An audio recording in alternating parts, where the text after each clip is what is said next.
Friends, जब कभी भी आप शोरूम से नया गाड़ी लेते हैं और आपको नया गाड़ी का इंश्योरेंस कॉपी मिलता है तो कभी उसे खोल के देखे हैं? अगर देखे हैं भी तब भी कुछ समझ में नहीं आता है।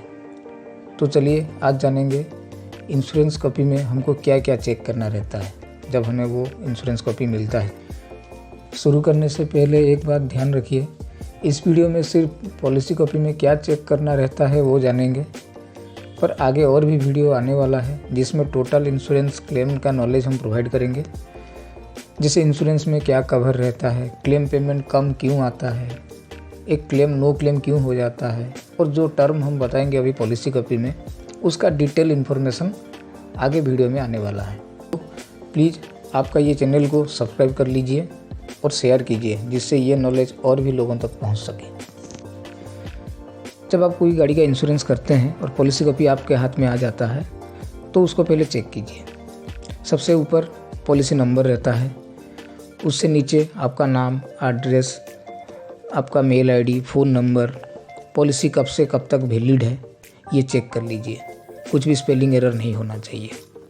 उसके नीचे फिर गाड़ी का डिटेल रहता है, कौन सा गाड़ी, make, model, chassis number, engine number, आपका प्राइवेट है या कमर्शियल गाड़ी है, उसका आईडीवी कितना है, उसका रजिस्ट्रेशन नंबर क्या है, ये सब चेक कर लीजिए। क्योंकि इसमें कोई मिस्टेक रहता है, जैसे कोई टाइपिंग एरर भी हो जाता है तो जब क्लेम के टाइम में ये मुश्किल पैदा करता है, तो ये चेक कर लीजिए।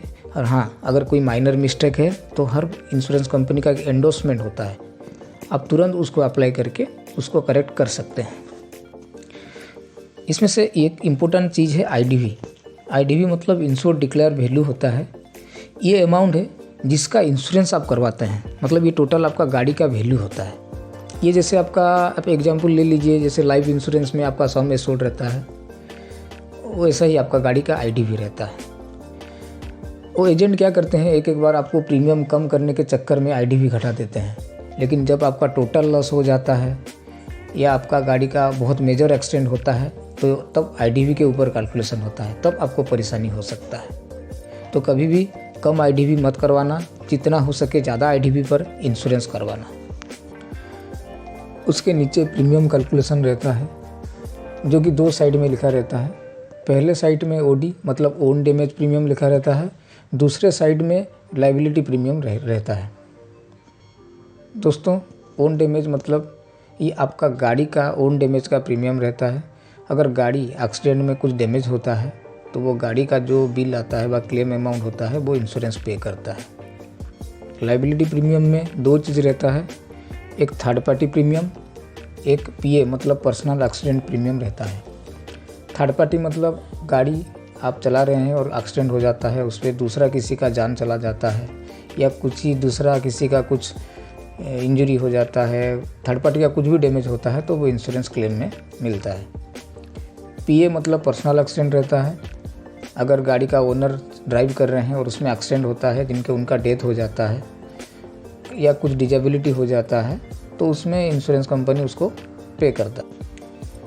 पीए कवर का पॉलिसी गवर्नमेंट अभी मैंडेटरी किया है, जिसमें 15 लाख का कवर रहता है। लेकिन अगर आपके पास पहले से कोई एक्सीडेंटल पॉलिसी है या एक गाड़ी में आप लिए हुए हैं तो दूसरे गाड़ी में आप ये पॉलिसी स्किप कर सकते हैं। एक इम्पोर्टेंट चीज़ आपको जानना ज़रूरी है कि जो ट्रैफिक पकड़ता है या गवर्नमेंट मैंडेटरी किया है कि इंश्योरेंस पॉलिसी ज़रूरी है, तो आपको थर्ड पार्टी पॉलिसी ही या लायबिलिटी पॉलिसी ही मैंडेटरी है। इसके साथ आप गाड़ी चला सकते हैं, लेकिन मैं सजेस्ट करूँगा आप कम्प्रिहेंसिव पॉलिसी ही ले जिसमें ओडी और लायबिलिटी दोनों हो, क्योंकि अगर एक्सीडेंट होता है तो वो जो क्लेम अमाउंट अगर बड़ा रहता है तो बहुत परेशानी होता है। ओडी प्रीमियम में और एक चीज़ इम्पोर्टेंट है, आप देखिएगा एनसीबी लिखा रहता है और एक डिस्काउंट मिलता है आपको। एनसीबी मतलब नो क्लेम बोनस रहता है। अगर पिछले साल आप क्लेम नहीं लिए हैं तो इस साल रिन्यूअल में आपको 20% का डिस्काउंट मिलता है, और ये ऐसे बढ़ता ही जाता है, 20 से 50% तक डिस्काउंट मिलता है। और एक चीज़ है जीरो डेप्रिसिएशन कवर रहता है। वो जीरो डेप्रिसिएशन कवर में एडिशनल कुछ प्रीमियम देना पड़ता है, ये आप ज़रूर लीजिएगा। इससे आपको जब क्लेम करते हैं तो बहुत कम पैसा आपके हाथ से लगता है। उसके नीचे कंपलसरी एक्सेस रहता है। कंपलसरी एक्सेस मतलब हर एक क्लेम में आप जिस गाड़ी लेते हैं वो गाड़ी के हिसाब से एक मिनिमल अमाउंट रहता है जो कि हर क्लेम में आपको देना पड़ता है। उसके बाद लिमिटेशन ऑफ यूज रहता है, किस केस में आपको नो क्लेम रहता है वो कंडीशन लिखा रहता है। तो ये एनसीबी और नील डेप्रिसिएशन व जीरो डेप्रिसिएशन एंड वो जो कंपलसरी एक्सेस वॉलंटरी एक्सेस है, इसका डिटेल हम नेक्स्ट वीडियो में जानेंगे, क्योंकि ये बहुत इम्पोर्टेंट इन्फॉर्मेशन है और इसको डिटेल में बताना ज़रूरी है। तो फ्रेंड्स, मिलते हैं नेक्स्ट वीडियो में। Thank you.